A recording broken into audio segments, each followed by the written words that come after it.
Today is Sunday, August 2nd, and I am making nachos, which is just one of my comfort favorites, not based on any sort of recipe, just something I throw together. I have already made a pico de gallo, which included, just for reference, exactly four Roma tomatoes. Got them at the grocery store today. They were very ripe.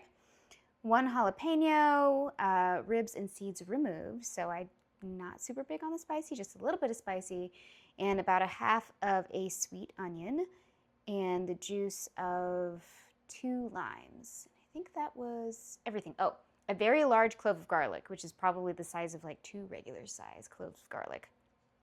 All tossed together, sitting in the fridge, probably been in there for about 2.5 hours at this point. And then I also made a simple guacamole, which was 2 avocados, juice from 1 lime, a 1/4 teaspoon of salt, and then also another jalapeno. So those are fixins, which oftentimes I will just buy pre-made, but I decided to make them from scratch today. But they're already made, they're in the fridge, and then we are making the nachos at this point. So I have everything laid out.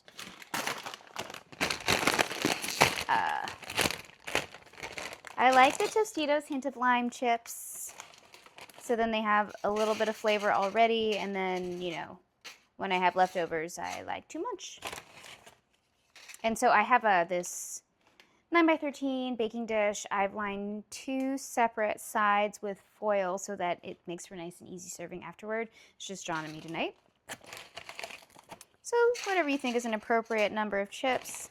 I just started preheating the oven to 375, which is just an arbitrary whatever. Sometimes I'll just even put the chips and cheese in the oven and then turn the oven on because I'm just looking for the cheese to melt. So that's all I'm looking for. Kind of spread the chips out so that you can get the even distribution of cheese on top of them.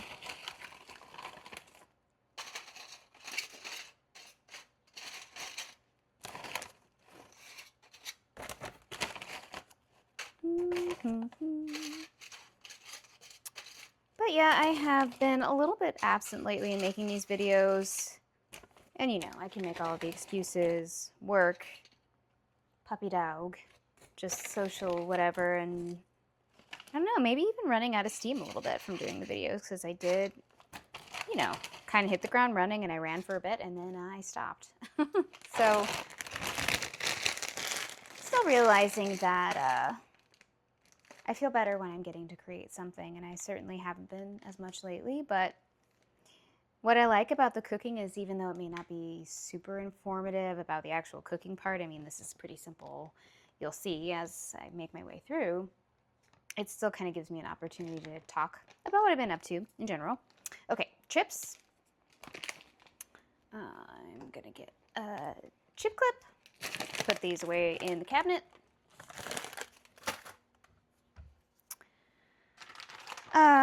Mexican blend of cheese from the store. And this is, again, I don't really measure. It's just whatever seems like a good amount. And I actually already did tear this open, but it's, there we go. A few handfuls, depending on how liberal you want to be with the cheese. I imagine it's probably a 1/2 cup-ish on each side, because we're going to put more cheese on later. But this is just a start. Base layer of cheese.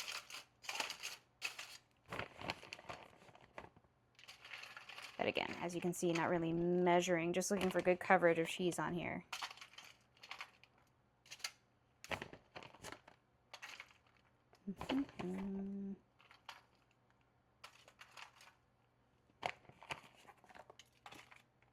All right. Okay, and we will use more, so I'll keep this out. Hi, Danny Banani. All right, like I said, I just started the oven preheating, and again, it doesn't really matter temperature, time, just looking for a good melt on the cheese. Yes, it smells good, doesn't it? Scoot your boot, scoot your boot, scoot your boot, little girl. No nachos for you right now. Okay, so even though the oven's still preheating, I'm just gonna slide this in here. Stay away, it's very hot, baby. let that melt. Okay, and then we have, usually I will do a ground turkey, ground chicken, ground beef, but I decided today that I'm going to do a ground chicken and a steak. So chicken and steak nachos today, just because, I don't know, I couldn't decide. So, all right. Got ground chicken breast here, and again, sometimes I'll just do ground chicken. It doesn't necessarily have to be chicken breast. Sometimes I like more fat. But especially since we have the steak, the lean is kind of nice. So I'm just going to dump that in the bowl here. Speaking of the steak, I have a small New York strip steak here, which has been out at room temperature for about a half an hour. It has salt and pepper on it already. It's just been sitting. Okay, so I have the chicken here. And all right, so we're good. And then I'm going to add some seasoning to it and do a light toss before putting it in the pan. We'll just cook everything. So salt, I'm going to say probably about a half a teaspoon of salt here. I just have this pink Himalayan salt, which is, it's fine. It's good. It's a little bit delicate. Honestly, I don't know a lot about salt, but that's what I've been using. It's recommended in the Tegan Gerard book, so that's what I have on hand, so that's what I'm using. Black pepper.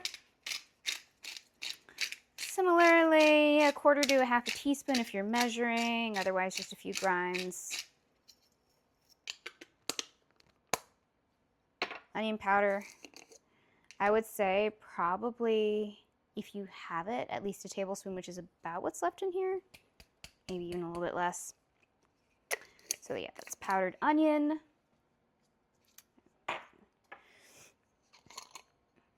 Similarly, probably about a tablespoon of garlic. Not really using measuring spoons, just eyeball it. With the garlic and onion, you can use kind of larger quantities of that. All I have left of this chili powder, which again, about, this may be maybe like a tablespoon and a half. You can be liberal with the chili powder as well. And then I have cumin, say maybe like half a tablespoon. That's just the oven preheating. To a tablespoon.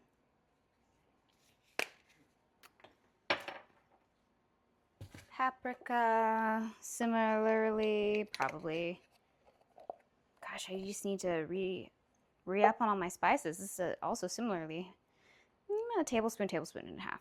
So adding a lot of flavor to this chicken breast, which is not going to have any flavor, by the way. Just a couple shakes of red pepper flakes. I sometimes have chipotle pepper, which I like. I do not have any right now. All right, so I'm gonna give all of this a light toss. Kind of mix all of this in with the chicken.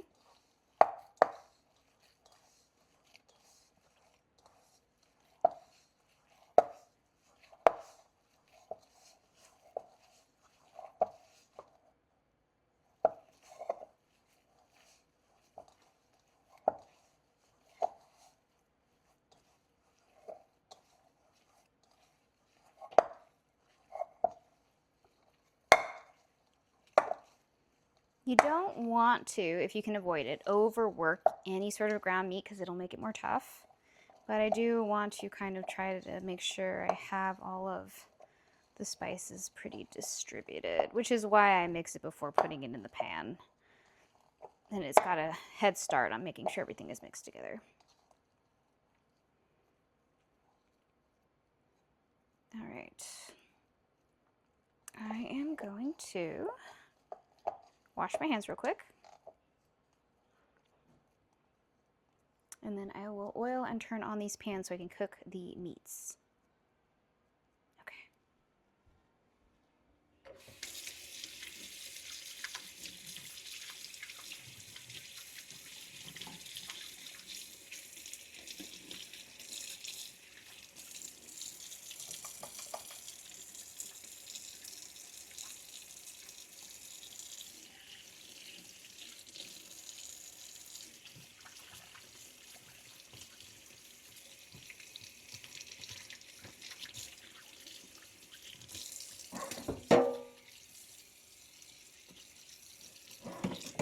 All right, all good there. Okay, I'm just gonna use olive oil as a cooking oil for these. Okay, baby girl, out of the cabinet. I know lots of yummy smells in there. All right. Enough oil to coat each pan. I'd say, you know, probably a couple tablespoons each. And I like to say maybe I'll do 3 in this one just because I don't want to run out of oil and have all the food sticking to the pan. These pans are old and should be replaced. That's the truth. Turning this one up to medium-high. Similarly, up to medium-high here, and I'll cook the chicken here, steak here. The steak will need to rest before I chop it up. Okay. Beanie knocked your headphones over, honey. All right. Check on the... Oh man, cheese is already melted, so that was quick. I'm gonna go ahead and turn this off for now. And I may actually take this out, actually, because I have a while before I'm ready. May have gotten a little ahead of myself putting this in the oven, but it's fine, because again, it's gonna go back in, gonna melt more cheese on top of all the meat.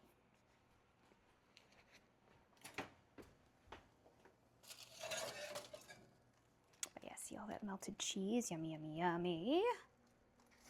Just that's it. That's fine.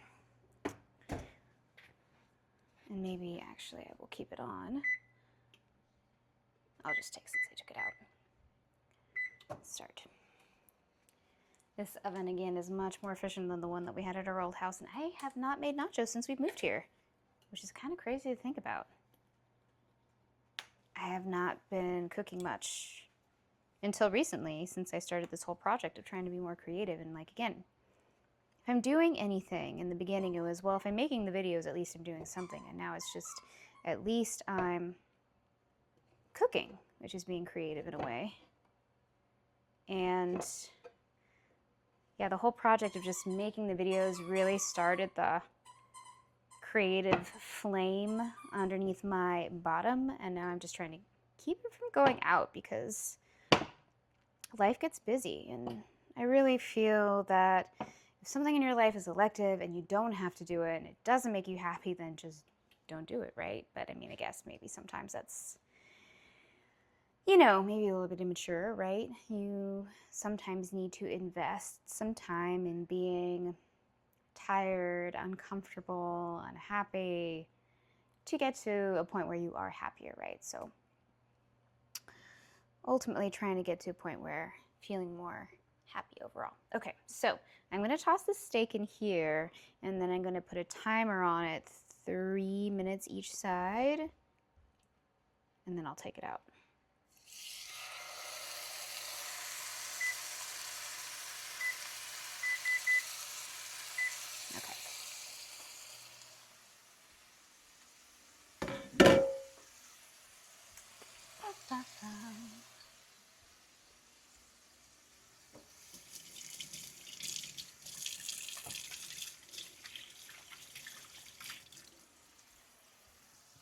Meanwhile, I'll also toss this chicken in here.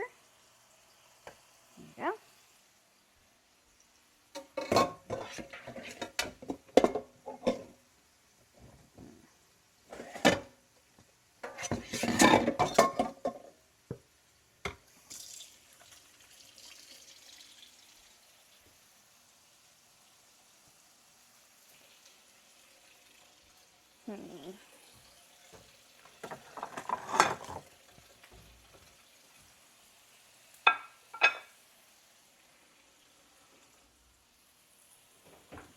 Okay.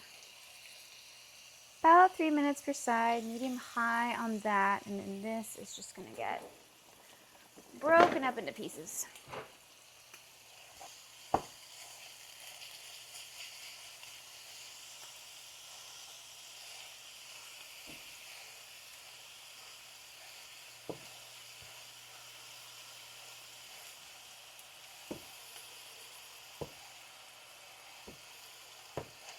Eventually, but we'll cook it a little bit. like to smash it in kind of like a big patty to get it to start to brown on one side. And then I'll break it up into pieces and flip it around. Add this out for the steak for when it's done. So it can rest, needs to rest for at least 7 minutes before I cut it into pieces. Okay. All right, and this is a can of refried beans, just traditional. And then a can of mild green chilies. If you like hot, you can get hot. I prefer mild.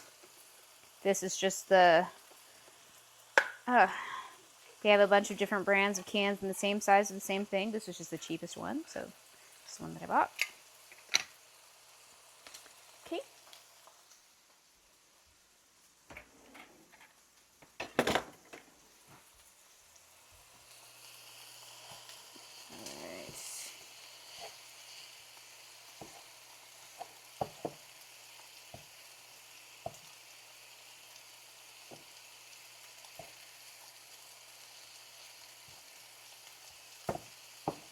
And then you kind of break this patty up into smaller pieces, flip them all around.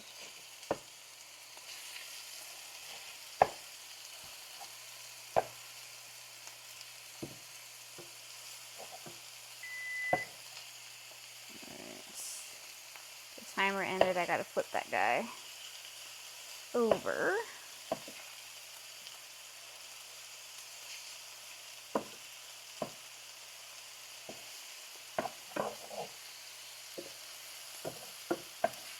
And again, these are both really lean meats, which means that they will get, and that's the oven preheating, they will stick to the pan.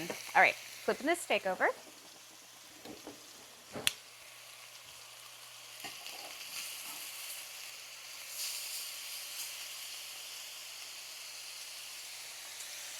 Timer, I'm gonna set it for 3. Which honestly, that's probably fine. It may be a little bit much.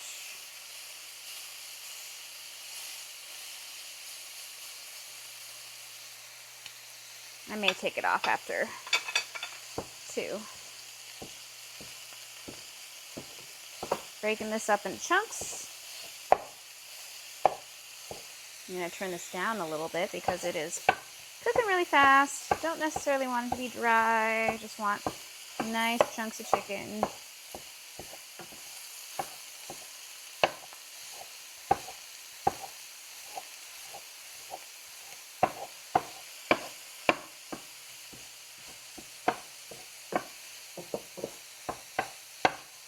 I'm actually going to turn this off too. Pan is already hot. That cast iron will retain the heat.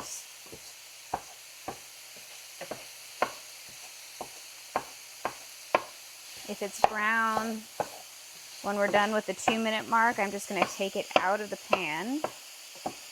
Because again, this is going back in the oven just, again, long enough to melt the cheese over the top.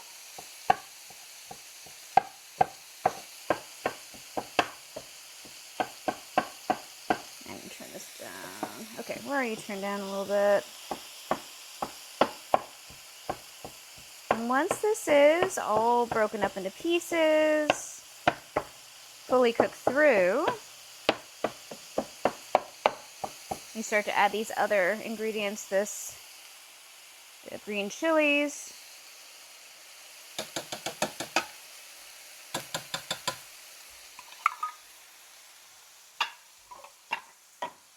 and the refried beans.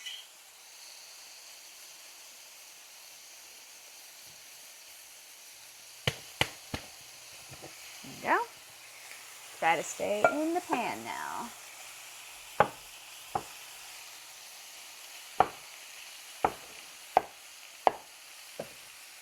All right. Turning the timer off. Taking this off the heat. Yeah, that's totally done. There we go. And again, I get it to sit for 7 minutes. The clock says 5:50 right now, so at least 7 minutes that'll sit before I cut it up into pieces. Moving that up off the burner.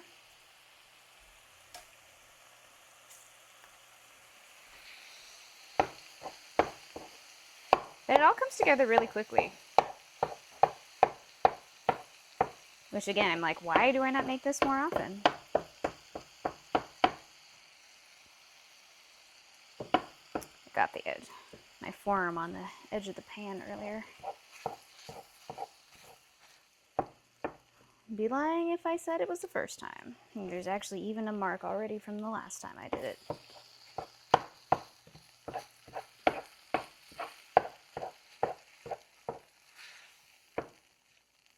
Honestly, I wanted to do steak nachos, but I also wanted to do refried beans. And I feel like the refried beans mixed with like chicken or turkey or beef is so much better for texture and just, I don't know, just feel like it's got more to it. So I was like, we'll just do chicken and beef. Why not?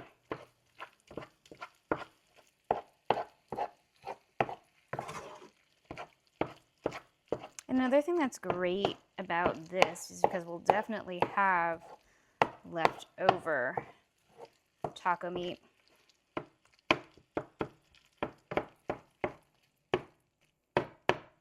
Is you can just make a burrito bowl.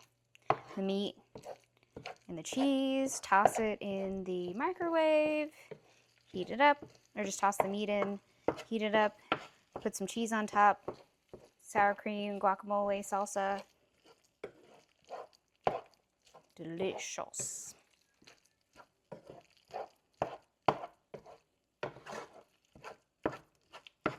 I'm mostly just looking for everything to be incorporated because all of this is cooked already.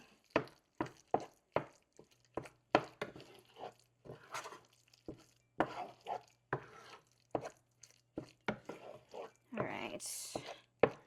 Looks good. I am going to assemble and I will be right back before I put this in the oven. Oakley dokley. Okay, now to build the nachos. So I have the chips with the melted cheese. I have the ground chicken, refried bean, chili mixture here. And then I have the steak, which I have cut into small little pieces. So I don't remember if I mentioned this is a New York strip steak, about a ½ inch thick. It's just very lean. And again, this was 100% chicken breast. It really doesn't matter too much, but it kind of kept it lean on the meat side, especially since there's just so much cheese here. So take this chicken and bean mixture and just kind of glop some of it on top of these nachos, right?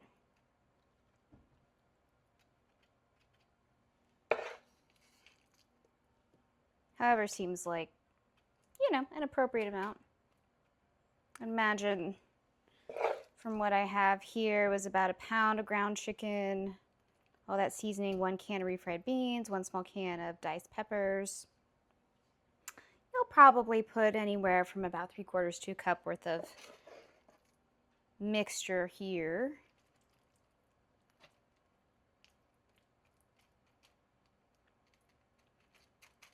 Oven is still on, so we can melt the cheese on top. All right.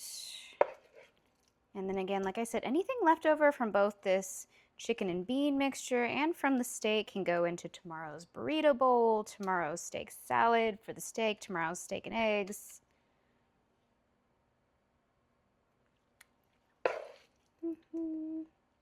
Tasty.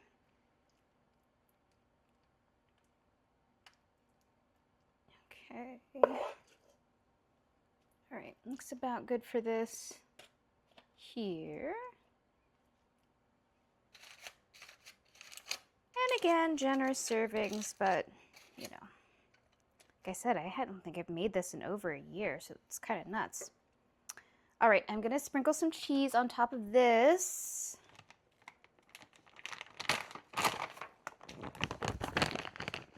Just a very little sprinkle here. Little sprinkle here, just a little bit. This is like somewhere between 1/4 and 1/2 cup here, maybe. Okay, so maybe I'm liberal with the cheese, whatever looks good to you. Cheese. And we'll take the steak.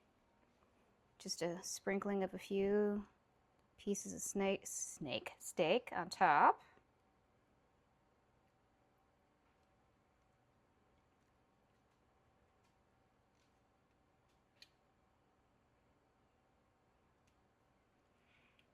These are cut into probably like, maybe 1/2-inch squares. Just kind of distribute along the top of this, which again, usually I'll just do. I've actually even mixed, like, you know, last night's steak we didn't finish, chopped it up, mixed it with some refried beans and spices and everything made into this. I'm doing a double thing here tonight. I'm gonna rinse my fingers off real quick before putting a little bit more cheese on top.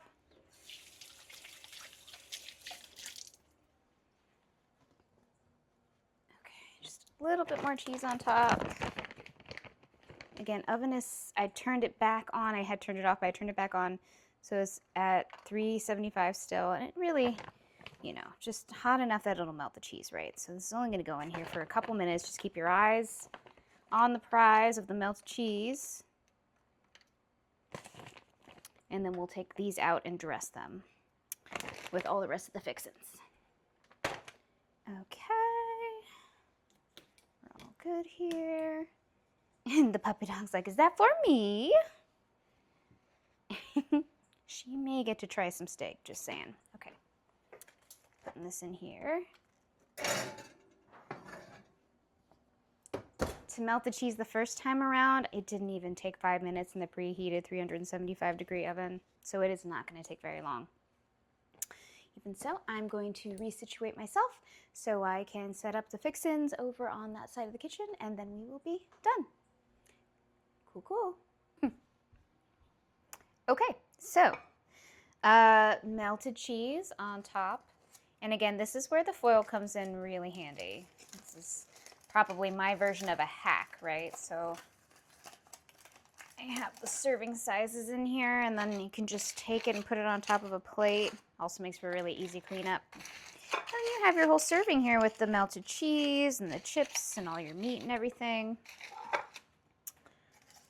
All right. And then you put just whatever you like to put on top of your nachos, right? And so I mentioned I had made some guacamole and some pico, which oftentimes I'll just buy whatever they have pre-made at the store, but I thought, why not? And again, I mentioned 2 avocados, 1 lime, 1 jalapeno, and a 1/4 teaspoon of salt for the guac. Very simple. And then the pico is 4 Roma tomatoes, 1 jalapeno, 2 limes, 1/2 of a yellow onion, and a very large clove of garlic, which is probably the equivalent of 2 regular cloves of garlic. It's very liquidy, so I don't know. I might cut down on the amount of lime or use a different kind of tomato. That's just what looked good. Okay, get some spoons here. Spoon. Okay. We have our salsa here.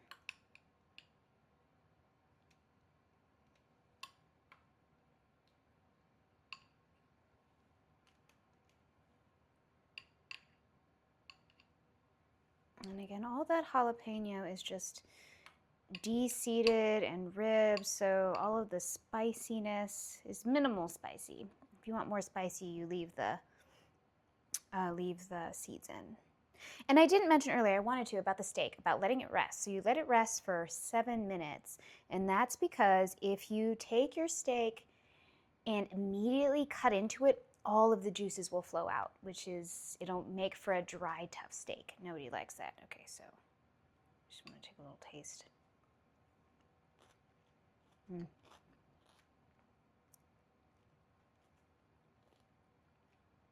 It's very limey, but it's still very tasty. Oh, and that also has salt and pepper in it, by the way. Very garlicky. Okay. We have our guac. Just made this maybe about an hour ago. I left one of the seeds from one of the avocados in here. So I think it's supposed to help keep it green. I already tasted this. This is tasty. So I like it anyways.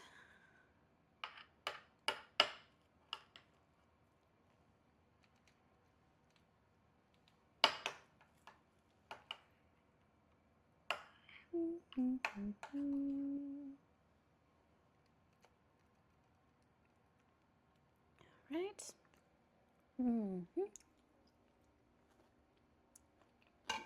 Yummy, yummy, yummy. And again, for your leftovers. And then just our sour cream.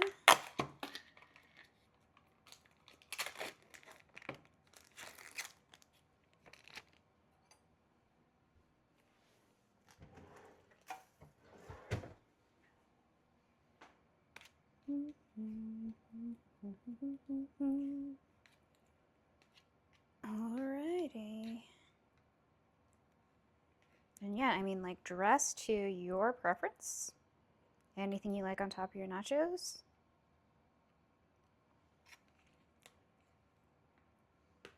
And there we have it.